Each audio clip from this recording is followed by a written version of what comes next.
गुरु जी के चरणों में कोटि कोटि प्रणाम। भगवान सुखी रखे। बताइए क्या शुभ नाम है? मेरा नाम बसंत प्रसाद गुप्ता है। तारीख बताइए। जन्म तारीख पता नहीं है। तो आपकी आवाज से बताएं। जी जी जी। कुंडली नहीं है? जी कुंडली नहीं है। ये बताइए, साल डेढ़ साल पहले जो समय था, जी जी। आपके घर के सामने किसका मकान अचानक गिर गया था? किसी का मकान गिरा था, फिर वहां नया मकान बना था। अब गांव में जाना कम होता है गुरुजी। 2001 से मैं रायपुर में आया हूं, तो वहां पर जाना आना कम रहता है। बट मैं 2009 में यहाँ अपना घर बिरगांव में बनाया हूँ। वहाँ से भी मेरे को कुछ विवादित हो गया परिवार मैटर में, तो मैं वहाँ से भी निकल चुका हूँ गांव से, बिरगांव से। तो अभी मैं किराए के घर में इधर उधर चल रहा हूँ। अभी पिछले कुछ समय से आपकी यात्राएं ज्यादा हो रही हैं?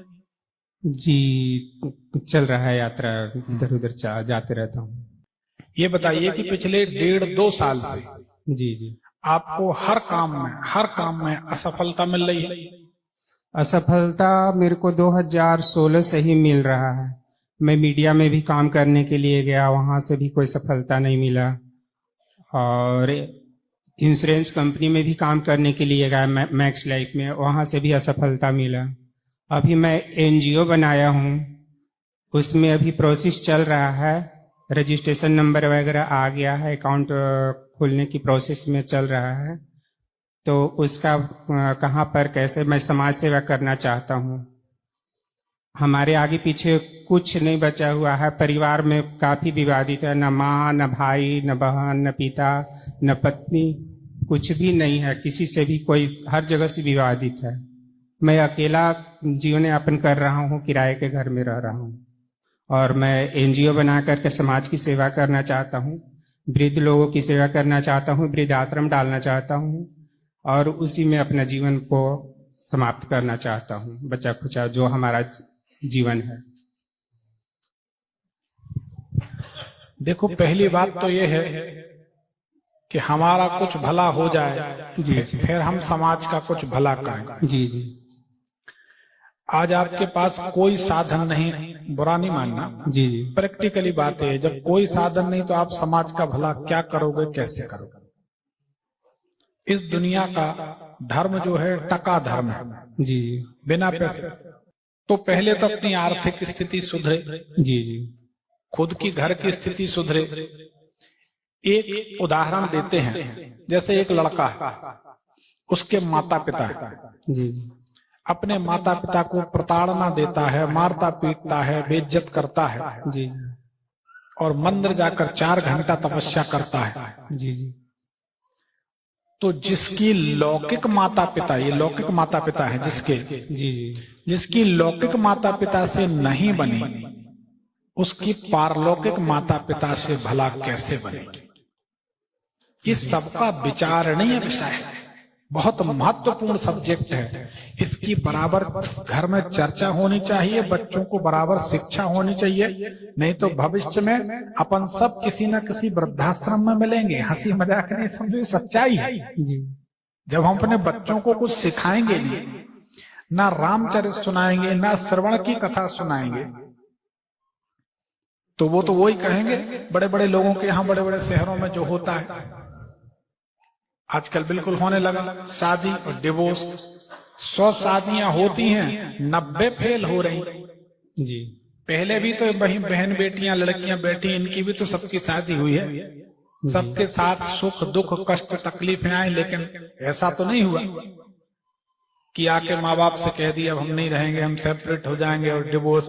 क्योंकि अब नौकरी करने लगे, जी। बड़ी विडंबना, थोड़ी सी कमाई करने लगी तो डिवोर्स ले लेते। जी जी। अच्छा भगवान ने ज्यादा नहीं दिया, नहीं तो क्या होता, ये भी बात है। तो हमारे संस्कारों में कहीं ना कहीं कमी हो रही है। तब हम ये दिन देख रहे हैं कि हमारी बेटियां घर बैठ रही हैं, या बहुएं अपने घर जाकर बैठ जा रही हैं, या बेटा दूसरी जगह चले जा रहे हैं, या बेटा अलग हो रहे हैं।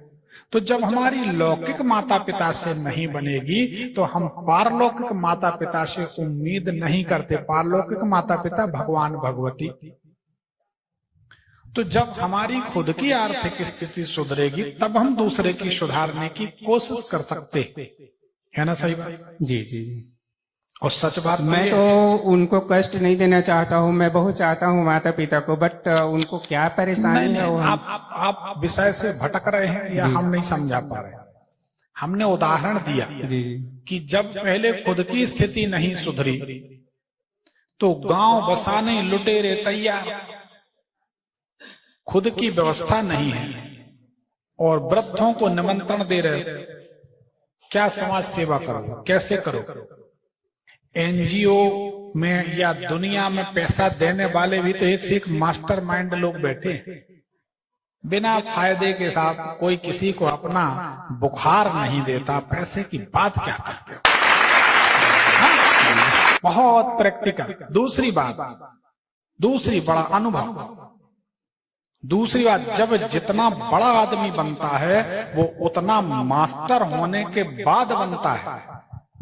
उसका पैसा निकालना या उससे मदद लेना या तो भगवत कृपा से संभव है, या एक कहावत है कि आदमी या तो देता है आंट में या देता है खाट में।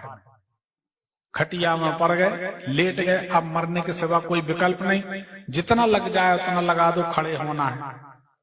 या आंट में मुश्किल में पड़ गए तो पैसा खर्च गया। ये हमने किसी मारवाड़ी से सीखी थी, ठीक है? मारवाड़ियों की तो बात ही अलग है, ठीक है? तो हमारे कहने का मतलब पहले अपनी स्थिति सुधारो, फिर एनजीओ और दुनिया भर की सोचो। क्योंकि अगर अपन कदम पे फेल हुए हैं तो अगले कदम पे पास होंगे, इसकी कोई गारंटी नहीं है। ठीक। अब और कुछ पूछना तो अपनी हालात को मैं कैसे चेंज करूं, क्या करूं? आप रास्ता बताए गुरुदेव। देखो, सबसे पहले आपकी आर्थिक स्थिति सुदृढ़ होनी चाहिए। बोलो सही जी। तभी आप किसी की मदद कर सकते हो।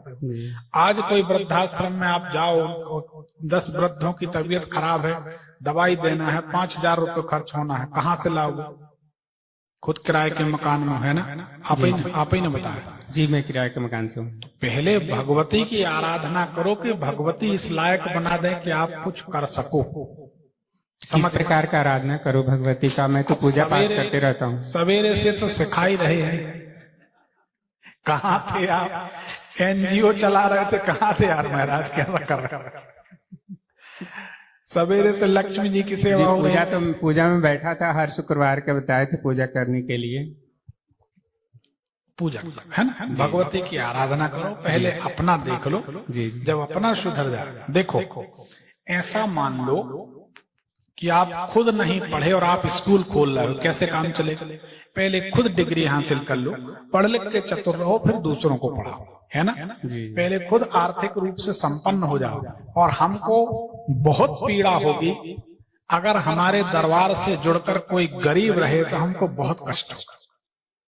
हम तो ये कहते हैं कि भगवती हमारे दरबार में जो आए उन सबको कम से कम 100 करोड़ का मालिक तो बना दो।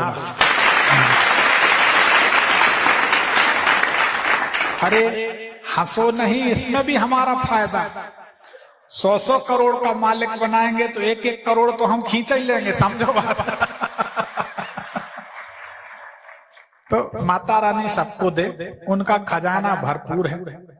ऐसा कहते हैं शास्त्रों में, ऐसा नियम है कि माता लक्ष्मी जी अपनी एक बार पलक गिराती हैं, पलक झपकती हैं। माता लक्ष्मी एक बार पलक झपकती हैं, 3 लोग धनाढ्य हो जाते। धनाढ्य, संपन्न नहीं, धनाढ्य मतलब जिनकी कोई सीमा नहीं, अपार पैसे।